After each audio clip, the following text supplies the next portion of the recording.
Today we want to talk about the respiratory system, and particularly we want to start off with the process of breathing. This is known as ventilation. How does air get in and out of the lungs?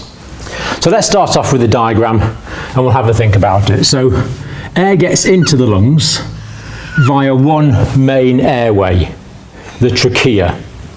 And the trachea is held open by incomplete rings of cartilage, C-shaped rings of cartilage.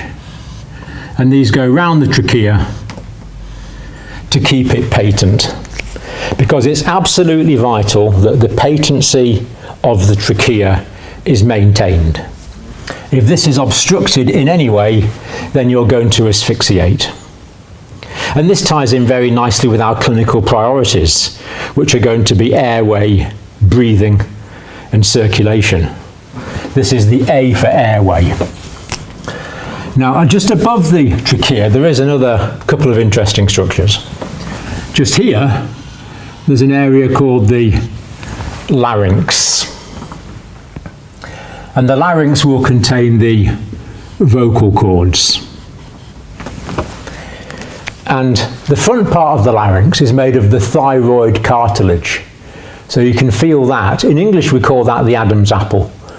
Rather strange expression, but that's what we call it. It's that knobbly bit in front of your neck, the thyroid cartilage on front of the cartilaginous larynx. And underneath that there's another large cartilage, and that cartilage underneath the larynx there is called the cricoid cartilage. And this is unusual because the cricoid cartilage is a complete ring of cartilage, unlike the C-shaped rings of cartilage on the trachea. The trachea starts just underneath that cricoid cartilage, and between the thyroid cartilage of the larynx and that first cricoid cartilage, this area here is the cricothyroid ligament. The cricothyroid ligament. And you might learn at some stage how to make an opening into the cricothyroid ligament, as that's sometimes necessary, a cricothyroidotomy as an emergency airway. So we've got the larynx, the vocal cords, the cricothyroid ligament, cricoid cartilage, the trachea with its incomplete rings of cartilage. Now, the esophagus is immediately behind, immediately posterior to the trachea. So if we imagine that here's the C-shaped rings of cartilage on the trachea, and there's some connective tissue at the back there. Now, the esophagus is immediately posterior to the trachea, immediately behind the trachea, the esophagus or food pipe. So that's there with a relatively thick muscular wall. So when a bolus of food is going down the esophagus, we don't want it bumping over all these rings of cartilage. That's why the rings of cartilage are incomplete, because the bolus of food can easily distort the shape of the connective tissue, whereas the cartilage is rigid. But we see that there's enough section of cartilage here to maintain the patency of the trachea. Now, the trachea divides into the left and the right main bronchus. And of course, remember, this is the left side here, because you're looking at mine. So this is left over here. Now, this divides into two. Now, the right main bronchus tends to go straight down, like this, whereas the left main bronchus is more a divide off at that kind of angle. And this is important clinically, because this means when people inhale things, for example, you might get a child in who's inhaled a peanut, then it tends to go down the right main bronchus. Or if you're intubating someone and you intubate too deeply, it'll go into the right main bronchus rather than the left main bronchus, nearly always. So the right main bronchus carries on down here like this, and the left main bronchus is more a branch off to the side. So all of the air going to the left lung is going to go through the left main bronchus, sometimes called the primary bronchus, and all of the air going to the right lung is going to go through the right main bronchus, or the right primary bronchus. And these bronchial passages still have their rings of cartilage to keep them open. Rings of cartilage to keep the trachea patent and to keep the main airways patent and open. Now, the left lung is divided into two lobes. So this left main bronchus quickly divides into two smaller bronchial passages, still fairly large, still with their rings of cartilage. And these are called the lobar bronchi. The lobar bronchi, because one is going to each lobe, each one of the two lobes of the left lung. Whereas the right lung is actually in three lobes, so this is going to divide into three relatively quickly like this. The three right lobar bronchi. And these carry on dividing. The next level of division will be called segmental bronchi, breaking down into the segments of the lungs. So these carry on breaking down. And they will carry on breaking down many times. In fact, there's about 20 to 25 divisions, getting progressively smaller. And the effect of this is that if you turn the whole thing upside down, it looks a bit like a tree. So the trachea would be the main trunk of the tree, with the bronchial passages being the branches. And so we call this the bronchial tree, dividing into progressively smaller and smaller bronchial passages. I'm sure you've heard of the condition bronchitis. Itis means inflammation of. So inflammation of the bronchial passages, bronchitis. Quite common in people that have been exposed to smoky environments or have smoked. So the bronchial tree is taking air to all parts of the lung. And this diagram is much more clever than I've drawn it, or the reality is much more clever than I've drawn it, because the breakdown of the bronchial passages actually forms a fractile pattern. This is fractile, with each division mimicking the previous division in a fractile pattern. And that's important because it ensures the flow of air is equal to all parts of the bronchial tree. So this fractile pattern allows for equal admission of air to all parts of the bronchial tree. Now, this, as we've said, subdivides into smaller and smaller bronchial passages. The small bronchial passages are actually called bronchioles. But we'll look at those in more detail later. But for now, let's notice this bronchial tree is passing air, conducting the air. These are sometimes called conducting airways, down to the small bronchioles, the much smaller bronchial passages. But overall, these form the lung, and the lung is this kind of shape. It goes down a long way there, then up because of the diaphragm, and that would be the left lung. And as we've noted, the left lung is in two lobes, simply called the upper and the lower lobe.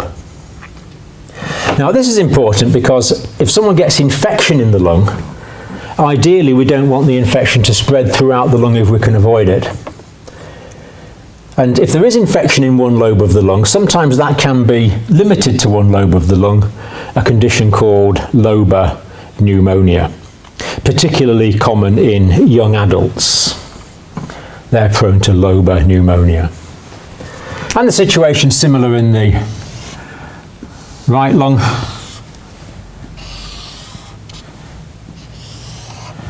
Here, and the right lung, as we remember, is divided into three lobes, the three lobes of the right lung, and the fractile pattern of the bronchial tree taking air to all parts of the lung. Now, of course, the key thing is that we get air in and out of the lungs. So how does this occur? Well, surrounding the lungs, we have the ribs, and you have 12 pairs of ribs.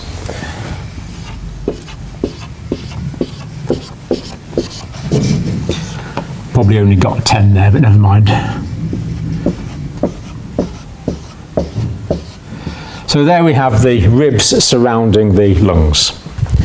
And in between the ribs, we have the intercostal muscles. So when we're talking about costal, that means to do with ribs. So the muscles in between the ribs are the intercostal muscles. So I suspect you've probably all eaten barbecue spare ribs at some time. But the meat that you're eating off the ribs is actually the intercostal muscles. And there are two main sets of intercostal muscles.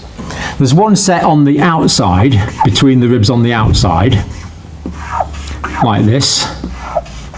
These intercostal muscles, the external intercostal muscles. And there is another set of intercostal muscles which are internal. But they're all connecting the rib above with the rib beneath. So the internal and the external intercostal muscles. And it's the same on the other side. External intercostal muscles and internal intercostal muscles, joining up the ribs. And these black areas, of course, are cross sections of the rib. So this will be a rib in cross section here, like that. So the ribs and the intercostal muscles are forming the thoracic wall, the chest wall. This is your chest wall here that you can feel on both sides. And we can see that on this mannequin over here.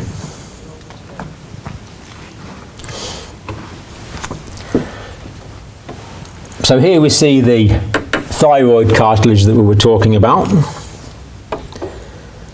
And that is the cricoid cartilage just there. And this gland surrounding it is the thyroid gland.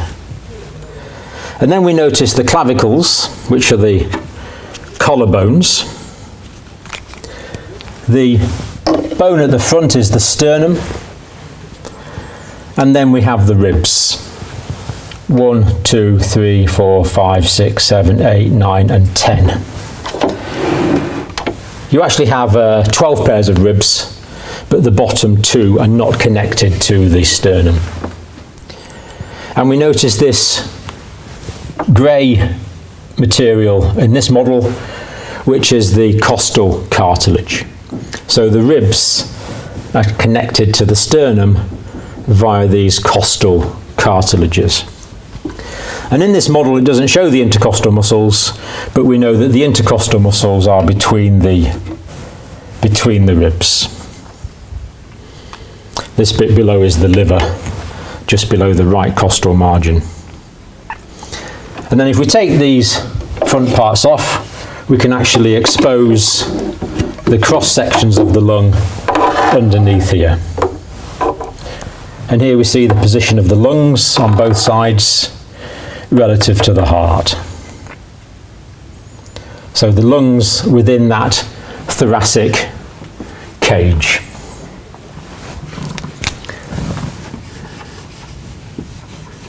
Now, at the bottom of the thoracic cavity, at the bottom here, dividing the thoracic cavity above from the abdominal cavity below, we have the large domed muscle, which is the diaphragm. So that's the large domed muscle of the diaphragm.